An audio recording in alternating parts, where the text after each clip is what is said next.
video kali ini kami akan membahas tentang fenomena produk KW dan barang tiruan dalam perspektif HKI. Fenomena produk KW saat ini tuh sudah sangat umum ditemukan di kehidupan sehari-hari, mulai dari tas, sepatu, pakaian, skincare, jam tangan, hingga barang elektronik banyak dijual dalam versi tiruannya. Bahkan produk-produk ini tersebut mudah ditemukan di marketplace, media sosial, maupun toko offline.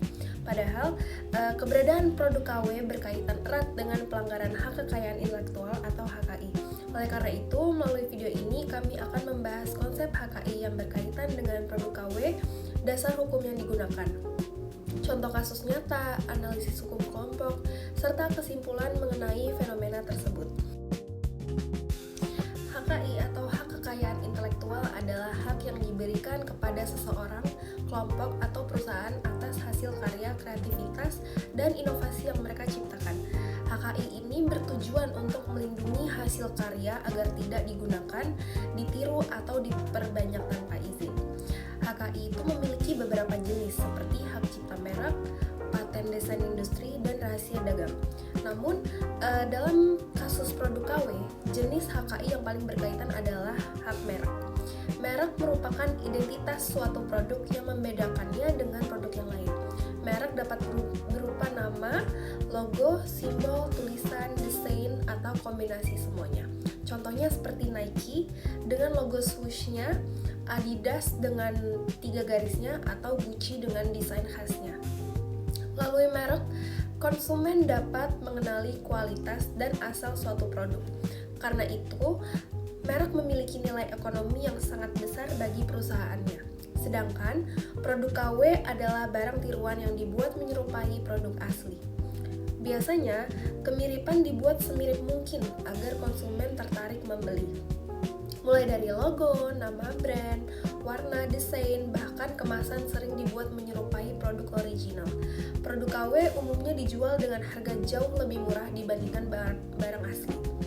Hal inilah yang membuat banyak masyarakat tertarik membeli produk KW atau produk tiruan.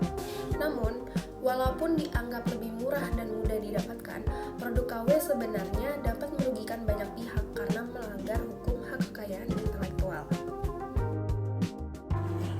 Oke teman-teman, di selanjutnya itu kita akan membahas dasar hukum yang ada pada merek ini. Sebenarnya itu di Indonesia itu perlindungan terhadap merek itu udah diatur di dalam Undang-Undang Nomor 20 Tahun 2016 tentang merek dan indikasi geografis. Nah, dalam undang-undang tersebut dijelaskan bahwa pemilik merek ini memiliki hak eksklusif atas mereknya sendiri. Nah, yang artinya hanya pemilik merek yang berhak itu menggunakan atau memberikan izin penggunaan merek tersebut. Nah, apabila kalau misalnya ada pihak lain yang menggunakan merek tersebut yang sama atau misalnya mirip banget tanpa izin nih, maka tindakan tersebut itu dapat dianggap sebagai pelanggaran merek. Nah, pelanggaran tersebut itu tuh dapat dikenakan sanksi pidana maupun gugatan perdata. Nah, tujuan adanya pelindungan hukum ini itu adalah untuk agar si karyanya itu dan identitas suatu produk tetap terlindungi. Nah, selain itu juga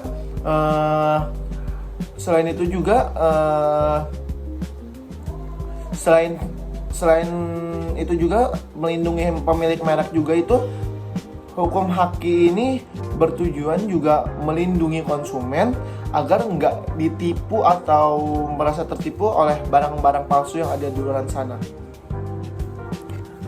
Oke, untuk selanjutnya akan dibahas oleh teman saya. Nah, masuk ke dalam contoh kasus nyata nih teman-teman. Salah satu contoh nyata adalah maraknya penjualan tas, sepatu, dan pakaian tiruan bermerek terkenal di marketplace dan sosial media. Instagram, kayak TikTok, banyak penjual menggunakan logo yang sangat mirip dengan brand terkenal seperti Nike, Adidas, Gucci, dan Louis Vuitton. Bahkan, beberapa produk dibuat hampir sama nih dengan versi aslinya. Biasanya penjual tuh menggunakan istilah seperti kayak KW Super, Mirror Quality, Premium Copy, atau Grade Ori yang 1:1. Nah, tujuannya tuh agar pembeli tertarik karena dianggap mirip dengan barang yang asli nih. Padahal secara hukum barang tersebut tetap termasuk barang tiruan yang melanggar hak merek. Selain di bidang fashion, produk tiruan juga banyak ditemukan pada skincare dan kosmetik. Hati-hati nih teman-teman, hal ini bahkan lebih berbahaya karena dapat membahayakan kesehatan konsumen akibat bahan yang tidak jelas. Contohnya pernah ditemukan tuh di skincare palsu yang menggunakan nama dan kemasan mirip produk asli untuk menipu konsumen dan membawa keuntungan. Kasus seperti ini menunjukkan bahwa produk tiruan tuh tidak hanya merugikan pemilik merek tetapi juga masyarakat. Selanjutnya, kita akan membahas tentang analisis hukum dari kasus ini. Nah, menurut kelompok kami, fenomena produk KW ini terjadi karena beberapa faktor. Yang pertama adalah tingginya minat masyarakat terhadap barang bermerek. Dan yang pertama, namun tidak semua orang mampu membeli produk original karena harganya yang relatif mahal. Nah, faktor keduanya adalah masih rendahnya kesadaran masyarakat mengenai pentingnya HKI. Banyak orang menganggap kalau membeli barang KW itu tuh adalah hal biasa karena merasa dirinya hanya sebagai konsumen aja. Nah, padahal ketika masyarakat membeli barang KW, secara tidak langsung masyarakat itu mendukung praktik pelanggaran HKI. Produk KW ini juga merugikan pemilik merek karena yang pertama dapat menurunkan reputasi brand karena banyaknya barang tiruan, kemudian mengurangi keuntungan yang didapat oleh perusahaan, dan mengurangi penghargaan terhadap hasil kreativitasnya. Selain itu, konsumen juga bisa dirugikan karena kualitas produknya tidak sama atau turun karena produk tiruan biasanya kualitasnya tidak terjamin. Bahkan, beberapa produk dapat membahayakan keselamatan dan kesehatan pengguna.